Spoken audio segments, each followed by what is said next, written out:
Across the world, many people love cats. From Japan, who have various cat-themed attractions, sites, and even a train station, which has a cat as its station master. The UK, where cat-themed cafes are slowly becoming more popular. Easy to see the love that people have for these animals and the attention that they can garner. One species of cat that does not receive as much admiration or attention from the wider public is the Highland tiger, or as it's commonly known, the Scottish Wildcat.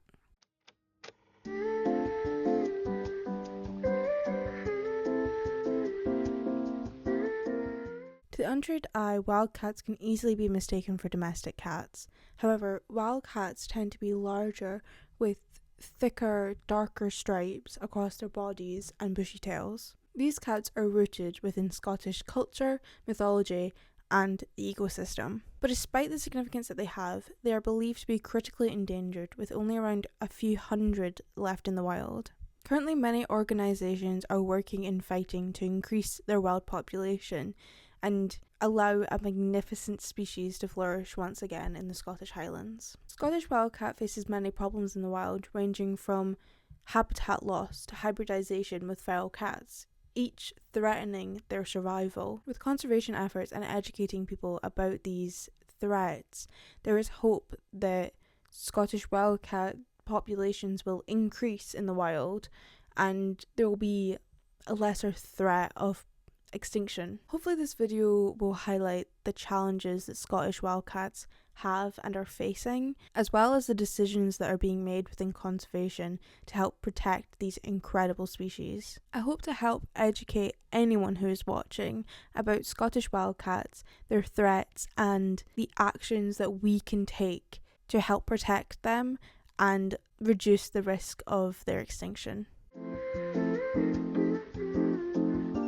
Wildcats can be found in Africa, Europe, South and Central Asia, typically living in wooded areas far away from people. Around 9,000 to 10,000 years ago, European wildcats made their journey to Britain and became the nation's only native cat species. The Scottish Wildcat is a subspecies of European wildcat, having found a home up north within the Scottish Highlands. European wildcats in Britain originally resided across the entire nation, but during the 1800s, wildcats were hunted for sport or for their fur, and habitat loss took a massive toll on their population, which led to there no longer being a wildcat population within England and Wales. Before World War I and men being conscripted into the war, wildcats were being persecuted by gamekeepers as a way for them to maintain and increase their trophy species populations,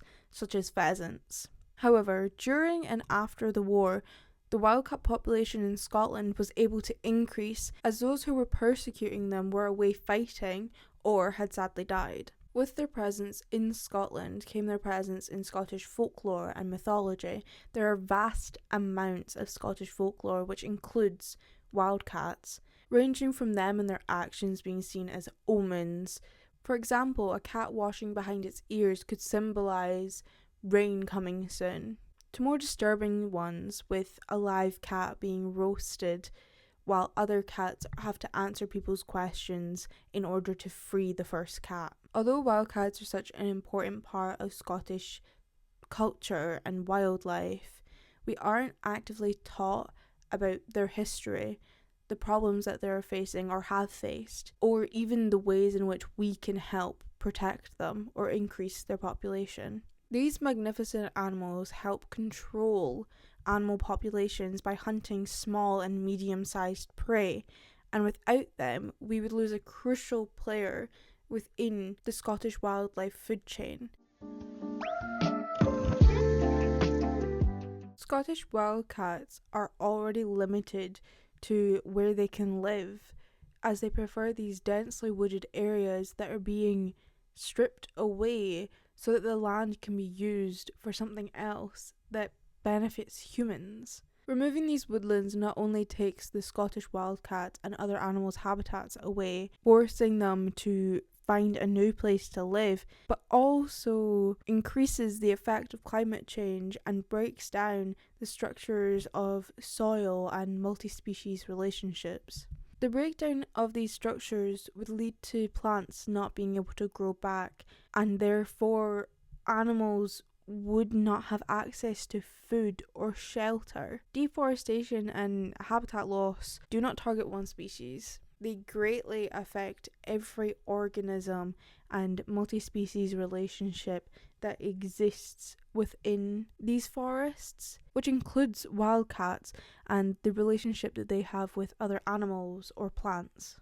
Domestic cats, specifically feral domestic cats, are the biggest threat to wildcats and their population. Feral and pet cats can pass on diseases to wildcats that they don't have the genes to protect themselves from. Feline leukemia and feline immunodeficiency virus are domestic cat diseases that are extremely harmful and deadly to wildcats who previously have not come in contact with these diseases before and therefore have not developed or evolved to have genes that help protect them from these diseases. Unlike domestic cats who have a specific makeup of genes that help to protect them.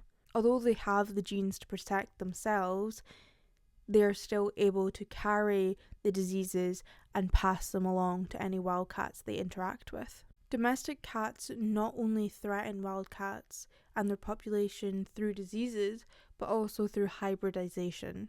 Genetic extinction through hybridization is the biggest threat towards wildcats. Today, wild living cats in Scotland have a mixture of domestic and wildcat genes, having physical attributes that can be very similar to wildcats, making them hard to differentiate, but also ones that can be vastly different. Domestic cats that have not been neutered or spayed and are free to roam increase the chances of wildcats becoming extinct, as the more they breed with each other, the less pure wildcat genetics exist.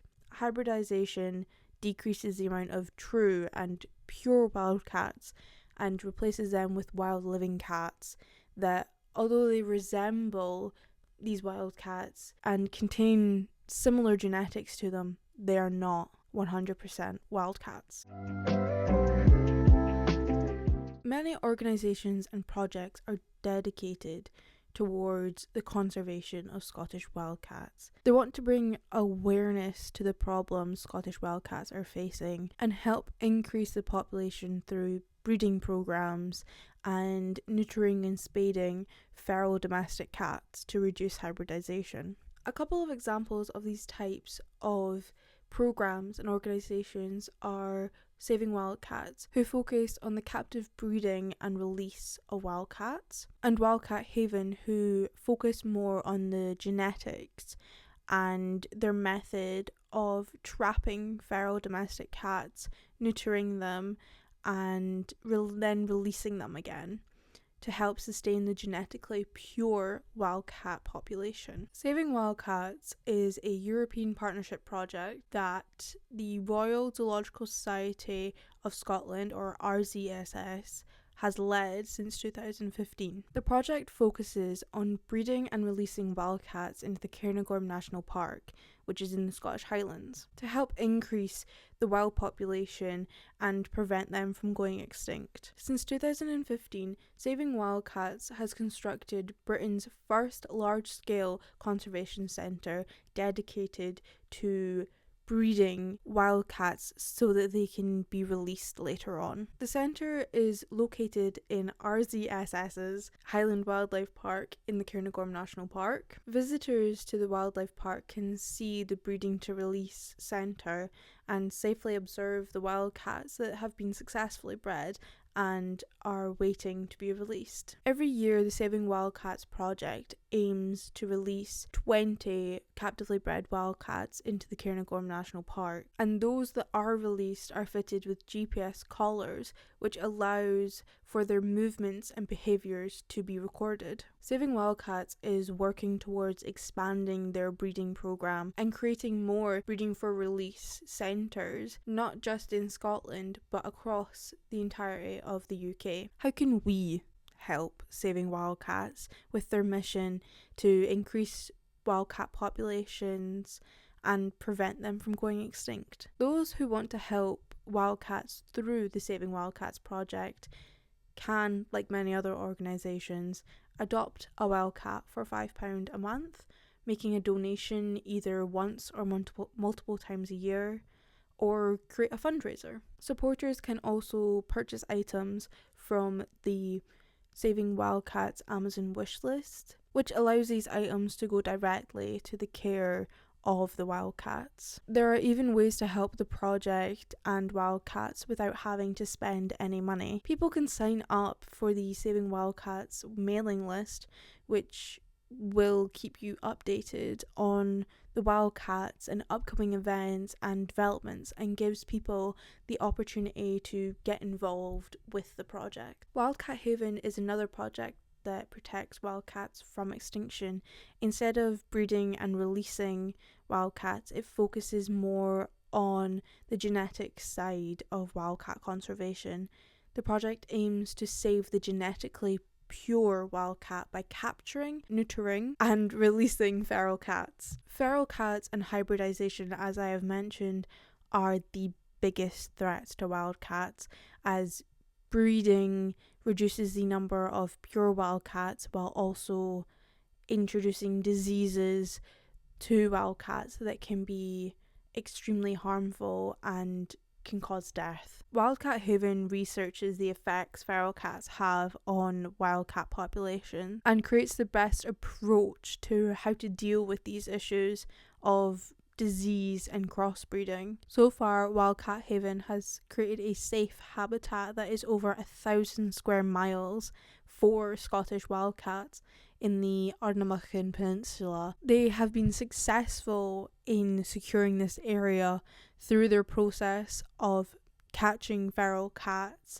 neutering them, and then releasing them into feral cat buffer zones, which they have also created to further prevent any interaction between the genetically pure wildcats and those that are feral. Wildcat Haven is also very involved with local communities.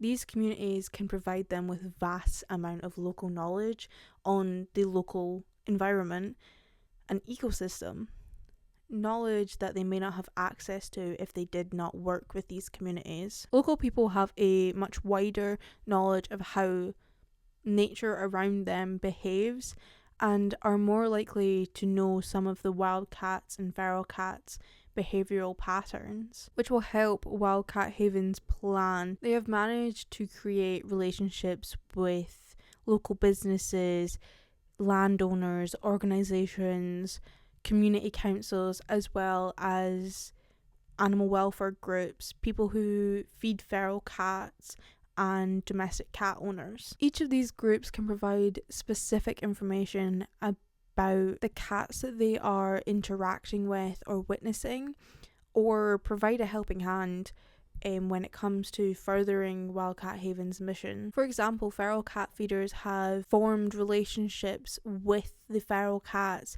and could use their connections to help capture these feral cats so that they can be neutered and then released again. Building these relationships with the community and those who love the cats helps to strengthen the work that Wildcat Haven is doing. People outside of local communities can also help their mission through adopting a wildcat for £27 or making a donation. Anywhere you are in the world, you are able to help these cats through either Saving Wildcats or Wildcat Haven, or just learning about wildcats in general.